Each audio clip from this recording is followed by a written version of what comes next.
Quero cumprimentar a todos com a graça e a paz do Senhor. Casa cheia hoje, louvado seja o Senhor por isso, né? Muito bom ter vocês aqui conosco nessa noite.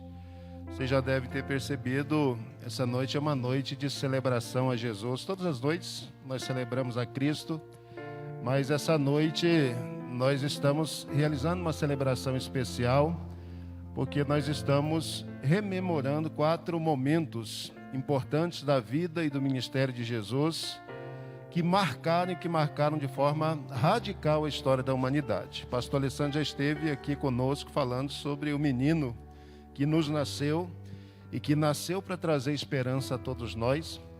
Pastor Léo falou sobre o menino que cresceu, que se tornou um homem de dores e que foi pregado no madeiro, que foi pregado na cruz pelos nossos pecados. E eu rapidamente quero conversar com vocês sobre aquele que foi pregado na cruz, sobre aquele que foi sepultado. Nós temos ali uma réplica de alguma coisa parecida com um sepulcro. E toda vez que a gente olha para aquele lugar ali, você de onde está pode olhar, a gente percebe que esse lugar, que esse espaço está vazio. Aleluia!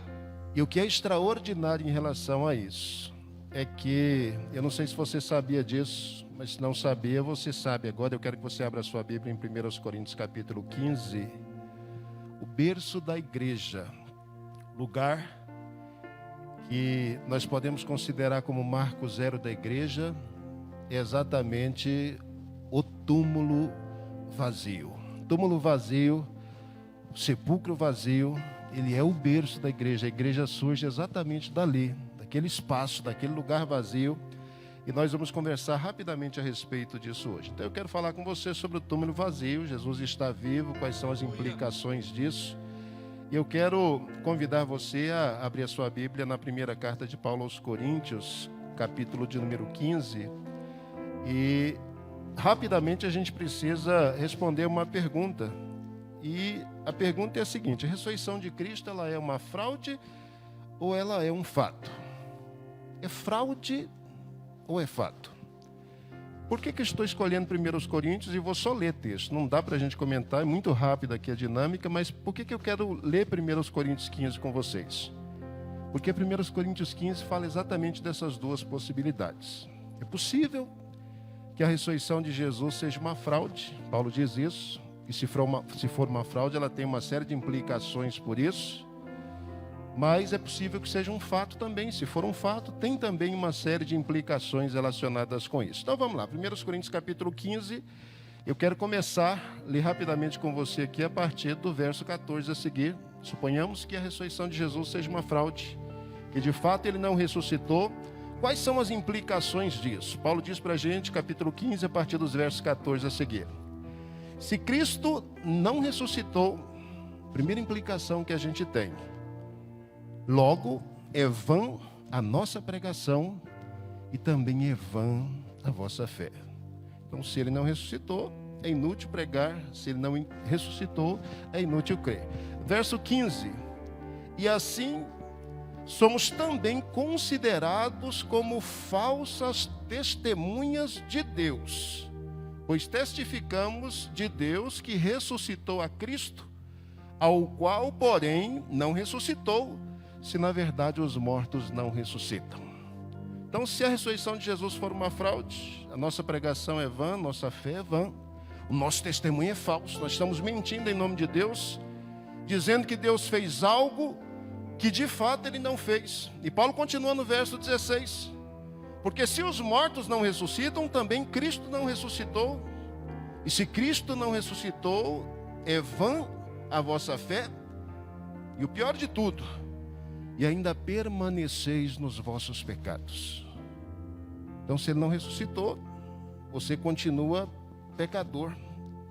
E aí no verso 18 Paulo diz: e também aqueles que dormiram em Cristo, também aqueles que morreram em Cristo, na fé, na esperança, eles estão irremediavelmente perdidos. E aí ele fecha aqui no verso 19 dizendo: se a gente espera em Cristo só nessa vida, então nós somos os mais miseráveis de todos aqueles que já passaram por aqui. Então, se a ressurreição de Jesus for uma fraude, E aí precisa ser uma fraude assim, muito bem bolada, não é? Porque há 2000 anos essa fraude tem perpetuado. Então é vã a pregação, é vã a pregação, é vã a fé. É inútil acreditar que os nossos pecados são perdoados, é inútil acreditar que o nosso testemunho a respeito de Deus é verdadeiro.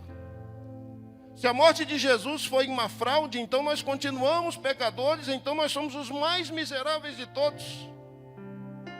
Porque nós estamos investindo a nossa vida, os nossos dons e os nossos talentos, volto a dizer, numa fraude. Por que Paulo está dizendo isso para a gente? Paulo suspeitava que a ressurreição de Jesus fosse uma fraude? Não.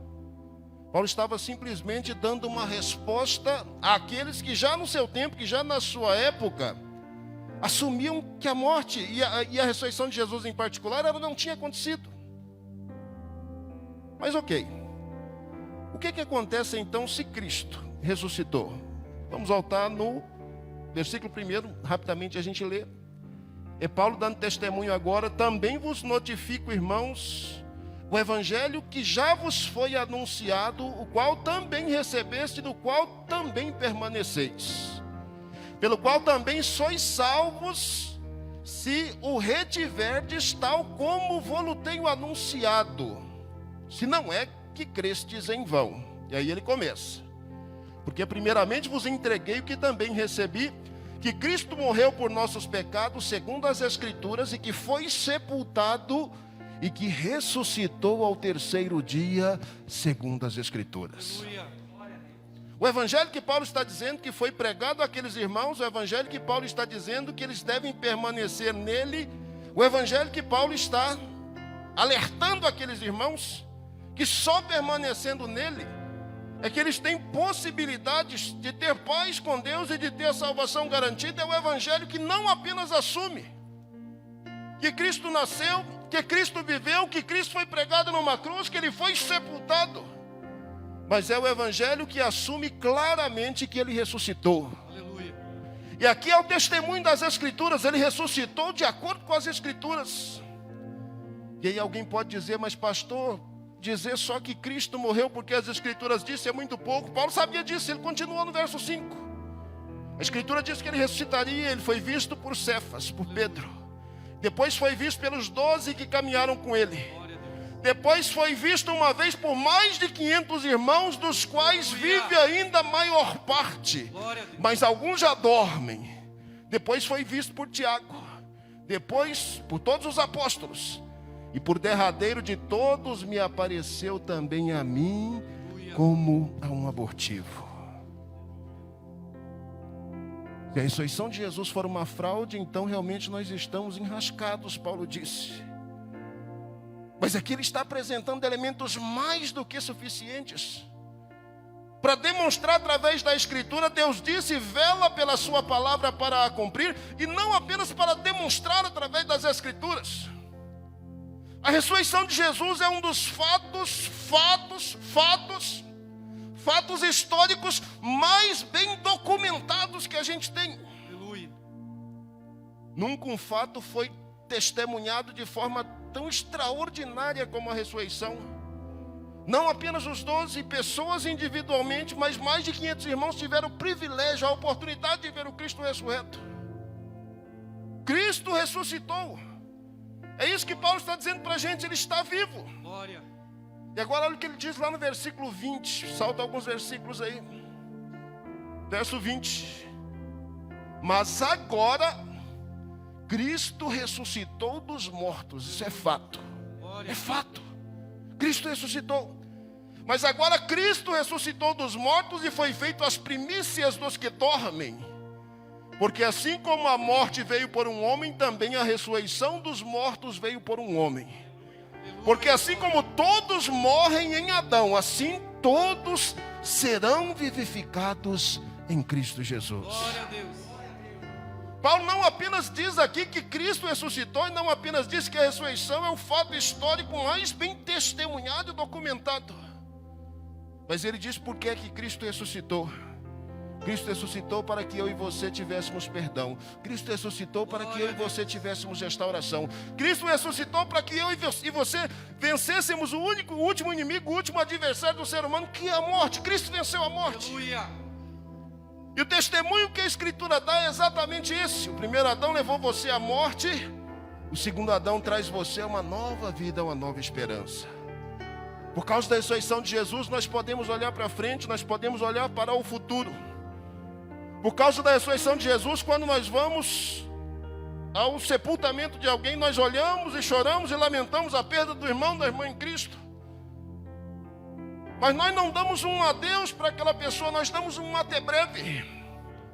Porque nós sabemos, e Paulo está testemunhando isso para a gente, que da mesma forma que Cristo ressuscitou dos mortos, o ressuscitar, o túmulo vazio, é um indicativo para todos nós que cremos nele. Glória a Deus. Que um dia o nosso túmulo, que um dia o nosso sepulcro, que um dia o lugar onde nós seremos sepultados também vai ficar vazio. Glória, nós vamos ressuscitar aleluia. com Cristo. Nós vamos ressuscitar a imagem de Cristo. Glória a Deus. Isso é uma coisa para o futuro. Mas enquanto esse futuro não se consuma, enquanto esse futuro não se concretiza, existe uma fala de Jesus vinculada à ressurreição que tem a ver com o nosso tempo, que tem a ver com a nossa época. João capítulo 5, 24 e 25. Jesus vai dizer que aquele que acredita nele tem a vida eterna. Aquele que acredita nas suas palavras tem a vida eterna. Glória a Deus. E ele diz, eu vou dizer uma coisa para vocês, e vou dizer isso que o tempo chegou, o tempo é agora, em que aqueles que estão mortos vão ouvir a minha voz, e todo aquele que ouvir a minha voz vai viver para sempre. Aleluia. Paulo escreveu aos Efésios e disse isso para a gente, Efésios capítulo 2, versículo 1, vocês estavam mortos nos delitos e pecados de vocês, versos 4 e 5 do capítulo 2. Mas Deus vivificou vocês, Deus ressuscitou vocês através de Cristo Jesus.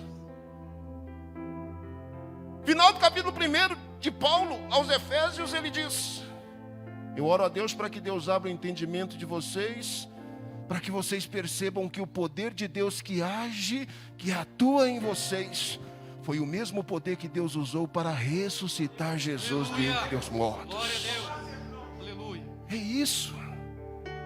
Enquanto a ressurreição não chega, é algo futuro. Essa ressurreição já se manifesta agora, no presente, no momento. Seu novo nascimento, a sua conversão, a sua transformação, Deus tirar você de entre os mortos e fazer de você uma nova vida, uma nova criatura. Aleluia. Te adoramos. Já é uma manifestação visível, uma manifestação presente da ressurreição. A ressurreição de Jesus já está se manifestando, os efeitos dela já se fazem sentir no presente, já se fazem sentir no momento. É por isso que você e Paulo podem bater no peito e podem dizer, onde está a morte, a tua vitória? Aleluia. Onde está a Glória a morte, ti, Senhor. o teu aguilhão? Glória a Deus. Onde está a morte? O túmulo está vazio, ele vive. Glória a Deus. O túmulo está vazio, ele Aleluia. vive. Aleluia! Glória a Deus. Louvado seja o nome do Senhor.